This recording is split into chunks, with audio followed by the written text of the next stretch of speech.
కడప జిల్లా బద్వేలు పట్టణం ఫాతిమా మాతా చర్చి నందు ఫాదర్ లక్కినేని ఆరోగ్యరాజ్ మరియు కమిటీ ఆధ్వర్యంలో 3 రోజుల తిరునాళ వైభవంగా నిర్వహించారు.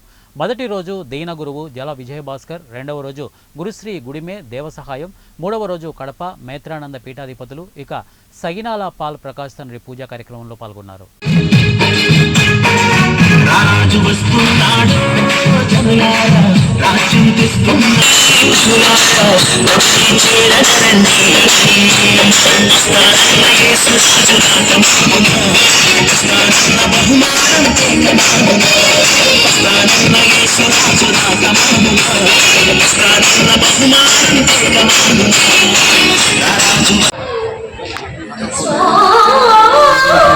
ఫాతిమా మాత పండుగ సందర్భంగా